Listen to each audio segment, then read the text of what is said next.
There is a place in the cold black water of the North Atlantic, 3 miles below the surface, where the largest battleship Hitler ever sent to sea lies broken on her side. The ocean here is so deep that no sunlight has reached it in any time a human being would understand. The pressure is crushing. The water never warms, and in that dark, the ghost of a ship the world was once told could not be beaten lies in 2 pieces on a field of debris. Her great gun turrets blown clear of their barbettes, her hull torn open along the seams. She was, when she was new, the pride of a nation. 823 feet long, 50,000 tons, 8 15-inch guns, armor belts thick enough to shrug off any shell that any other navy could throw. Her name was carved on her stern in letters the size of a man, Bismarck. She put to sea for the first time on what was meant to be a campaign of weeks. She returned home in any sense that matters never. From the moment her bow cut salt water until the moment the ocean closed over her, only 9 days passed. In that time, she sank one of the most famous warships in the world, killed more than 1,400 British sailors in a single moment, and drew almost the entire might of the Royal Navy across the North Atlantic in a chase that did not end until her own deck was running with blood and burning oil. This is the story of those 9 days, of how the most feared battleship of the Second World War became, by accident and design and the terrible mathematics of the open sea, a steel coffin for more than 2,000 men. It begins where these stories so often begin, with pride. In 1939, the German shipyard at Hamburg launched a ship that her builders called the most modern in the world. The propaganda films that survive show it well. The vast hull towering over the slipway, flags, music, a crowd in the tens of thousands. The granddaughter of the Iron Chancellor himself swung the bottle that christened her. And a name that had stood for German power for almost a century slid down into the water on her flanks. She was not the largest battleship ever built. The Japanese were already laying down something bigger, but ton for ton, she was arguably the finest fighting ship the world had yet seen. Her armor was layered, intelligent, designed to keep her afloat under punishment that would tear lesser ships apart. Her main guns were lethal at 20 miles. Her secondary battery could swat away cruisers. Her optics were superb. Her crew, when she was ready, would number more than 2,000 men. When she finally completed her trials and worked up to full readiness in the spring of 1941, she represented an enormous concentration of German naval power. The German Navy at that point was no match for the Royal Navy in numbers. The British had more battleships, more cruisers, more carriers, more of almost everything. But one ship of the right size and the right speed and the right armament, loose in the open Atlantic, could change everything. The reason was supply. Britain in 1941 was still fighting alone in Europe, and she lived by the convoys. Long lines of merchant ships crossed the Atlantic from Canada and America, carrying the food, the fuel, the steel, the ammunition that kept the island alive. The German submarines were already hunting those convoys hard. Now imagine, sliding into that vast battlefield, a single warship faster than any British battleship that could catch her, and armed heavily enough to destroy any British cruiser that could find her. She could rip the heart out of a convoy in an afternoon and be over the horizon before the escorts knew what had happened. That was the dream the German admirals had been chasing for years. And in May of 1941, with Bismarck ready, they decided the moment had come. The operation was called Rheinübung, the Rhine exercise. The plan was straightforward and bold. Bismarck would sail in company with the heavy cruiser Prince Eugen, slip out of the Baltic, cross the top of the world through the gap between Greenland and Iceland, break into the open Atlantic, and there begin a campaign of commerce destruction that would shake the British war effort to its foundations. Other German raiders would join the hunt. Older battle cruisers were to come out from French ports to draw off the Royal Navy's strength. Together, in theory, they would scatter the convoys, sink the escorts, and force the British to spread their fleet so thin that the submarines could feast on what was left.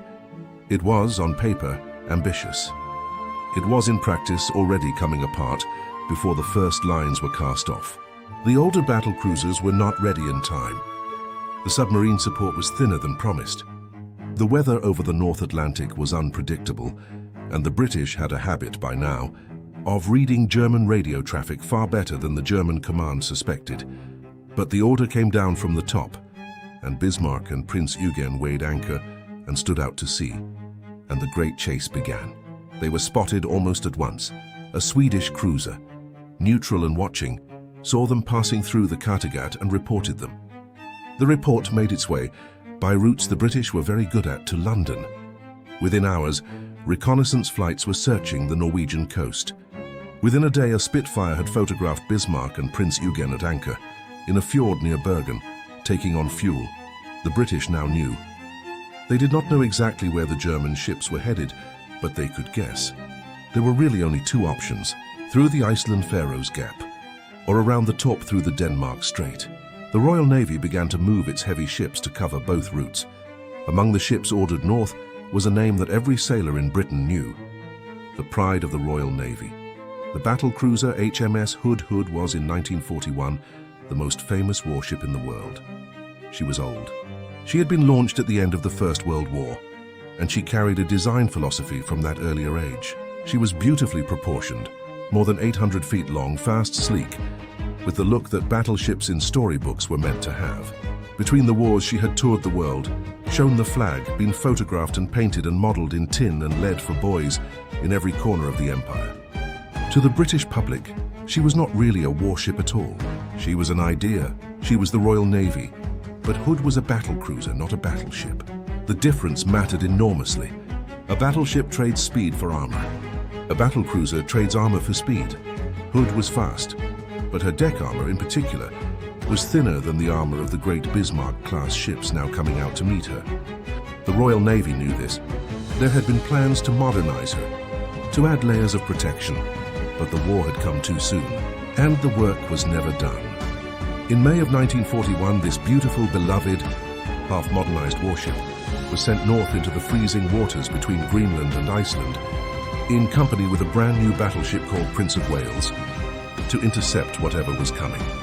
At dawn on the 24th of May, in heavy seas and poor light, the two German ships and the two British ships sighted one another at a range of about 18 miles, and the most famous naval gunnery duel of the entire war began.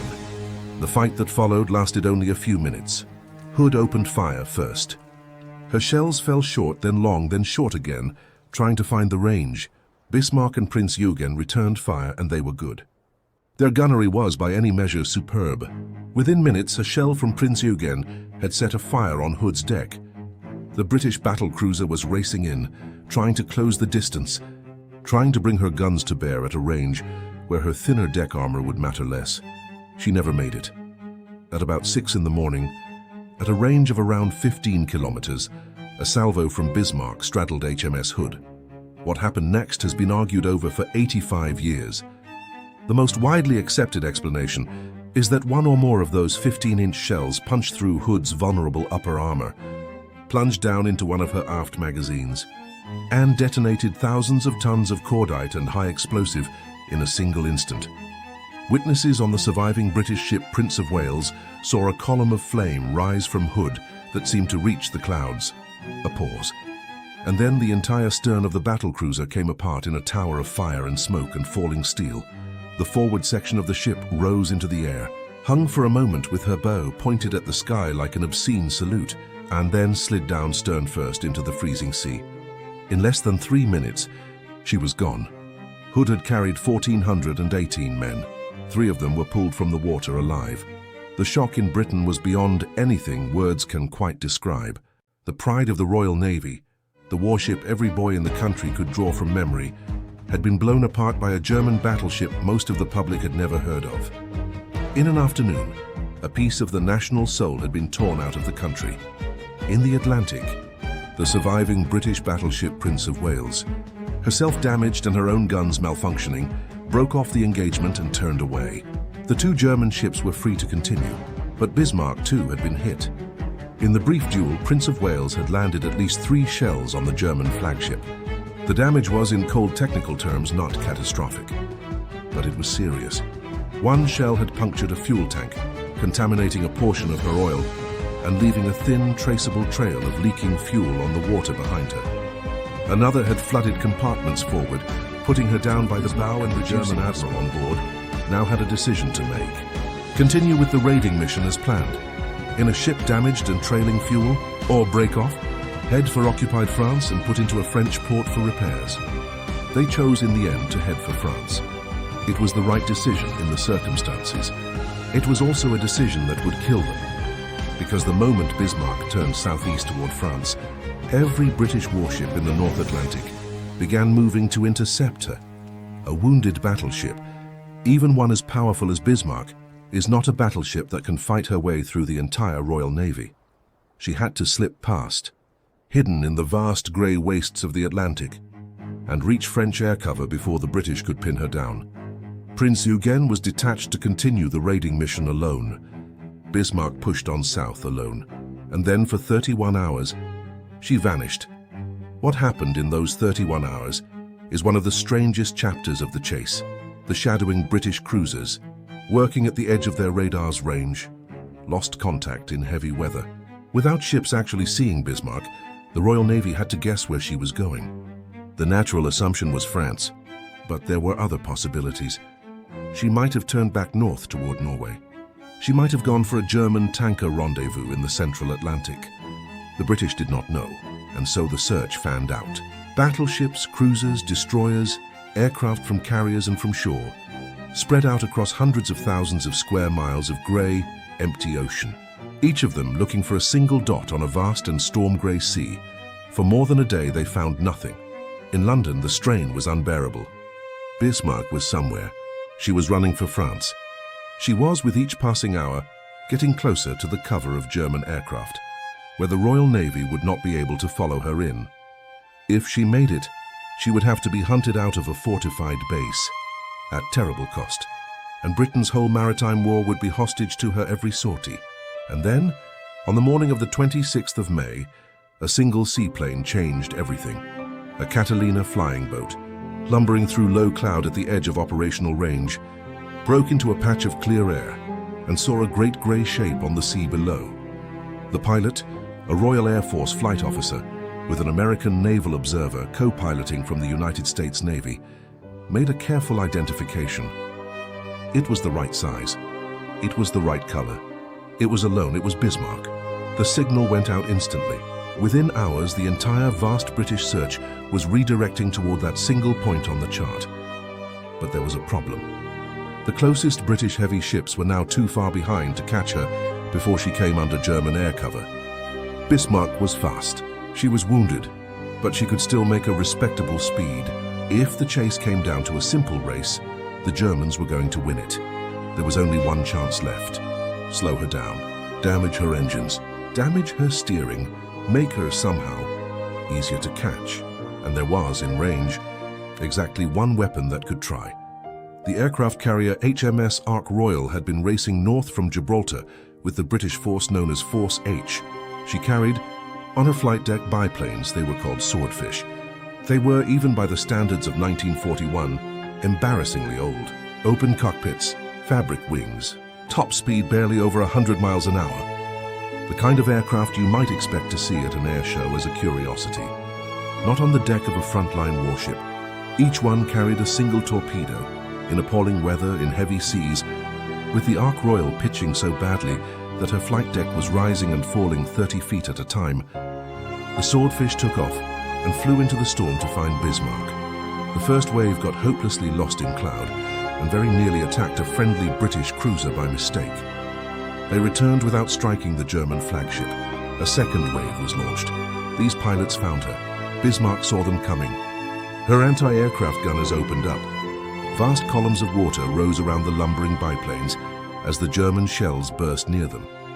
The Swordfish flew straight on at almost wave-top height, holding their attack runs against everything the German battleship could throw at them.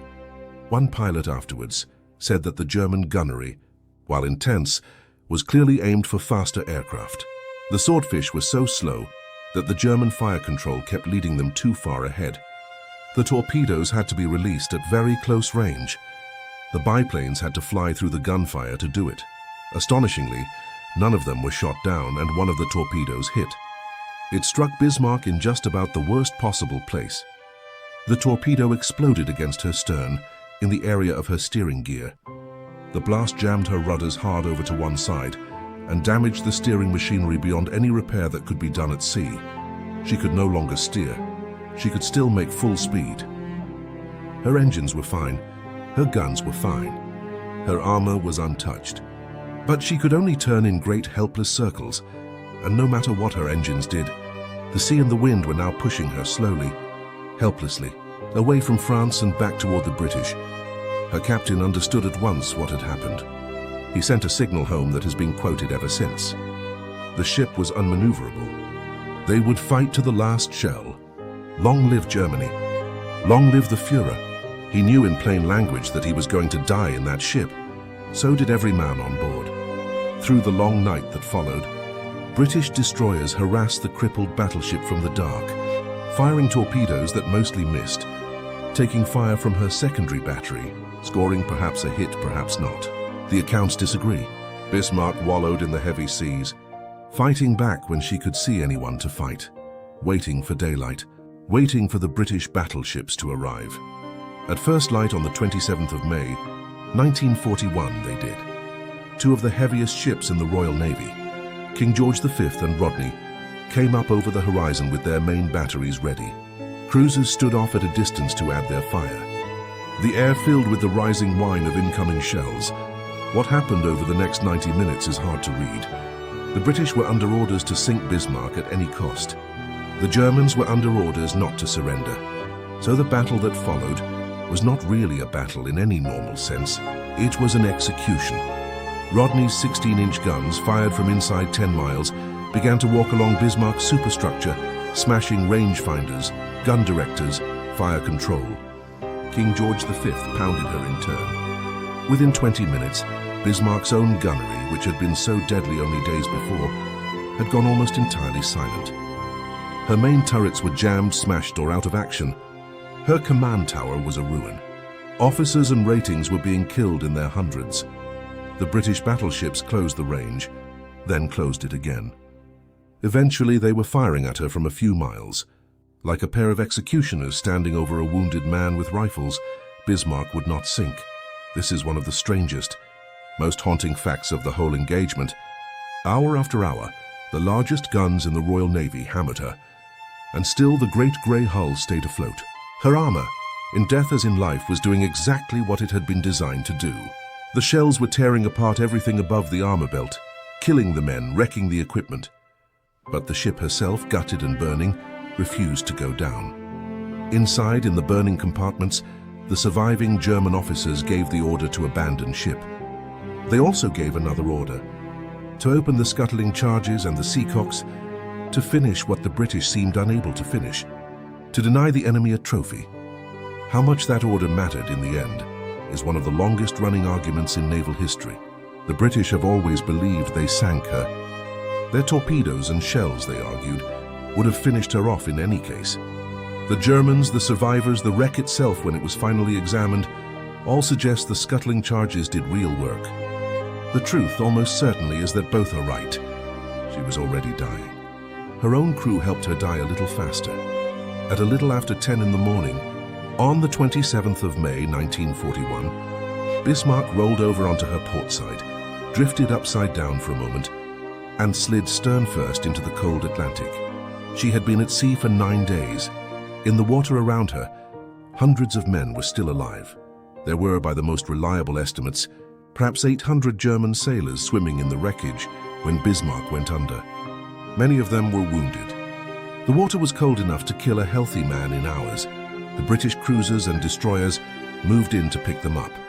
They began to haul men out of the sea, dozens of them, scores. And then, in the middle of the rescue, the lookouts on the British ships reported something. They believed they had seen a submarine periscope. It may have been a real U-boat. It may have been a piece of wreckage misidentified in heavy seas. The reports are not certain even today. But the British captains, with their crews and their ships at terrible risk if a torpedo found them in the middle of a stationary rescue, made a decision that has weighed on the Royal Navy ever since. They broke off. They left. They went over the side at full speed and abandoned the men still in the water, many of whom drowned or froze before any other ship could come. In total, of the more than 2,000 men who had sailed in Bismarck on that bright Baltic morning 9 days earlier, Only around 115 were ever pulled alive from the sea. In 1989, the same American oceanographer who had found the wreck of the Titanic 4 years earlier turned his attention to Bismarck. Robert Ballard, with a small expedition and a remote camera, descended into the freezing dark of the deep Atlantic and found her. She lies, broken into 2 main pieces, at a depth of about 3 miles. The hull is upright on the seabed, settled into the mud, her superstructure largely intact above the armor belt. Her main turrets are gone. They fell out of their mountings as she rolled over, and lie now scattered around the wreck like dark teeth knocked from a giant's mouth. The pictures Ballard's team brought back showed something strange and, in a way, beautiful. The deep ocean preserves things. There is little oxygen down there, little current. The hull is still recognizable, still painted in patches, still carrying the marks of the shells and torpedoes that finally killed her. On her side near the bow you can still see the spot where her name was painted, faded now but readable. The wreck has since been visited by other expeditions. The arguments continue. Was she sunk by British gunnery or finished by her own crew? You can find serious naval historians on both sides. The truth, almost certainly, is that the question itself is too tidy for the chaos of those last hours. What is not in doubt is what she meant. For the German Navy, Bismarck had been the great hope. After her loss, the German surface fleet never again attempted a major Atlantic raid on a battleship scale. The whole strategy went silently into the drawer. The U-boats would do the fighting in the Atlantic from then on, in their own quiet, terrible way, until they too were beaten. For the British, the chase and sinking of Bismarck was, in its way, a kind of revenge for the loss of Hood, a reckoning. A statement that no matter how powerful a single German raider might be, the Royal Navy would mobilize the entire ocean to bring her down. It was a costly statement. She had killed thousands. But it was made. For the men who died on both sides, the lesson was simpler and harder. They had stepped onto warships in the certainty that their countries were right, and that the great steel hulls beneath their feet would carry them home. The sea, in the end, did not care which flag was on the mast. Hood, struck by a single salvo blown apart in front of her sister ship. 1,418 men. Bismarck, hunted across the ocean and pounded into a burning wreck, more than 2,000. Both ships, at the bottom now, in different parts of the same cold North Atlantic. The bones of their crews still in the steel. The sea above them moving as it always has, indifferent to whose ensign once flew there. And if there is a single image that holds it all together, it is perhaps this. A grainy black and white photograph taken from a Royal Air Force aircraft late in the chase. A single dark battleship, low in the grey water, surrounded by nothing but ocean, sailing toward an end she could already see. She is alone. There is no land in any direction. The light on the water is the light of a winter dawn, and in a few hours, when the British battleships come up over the horizon, it will all be over.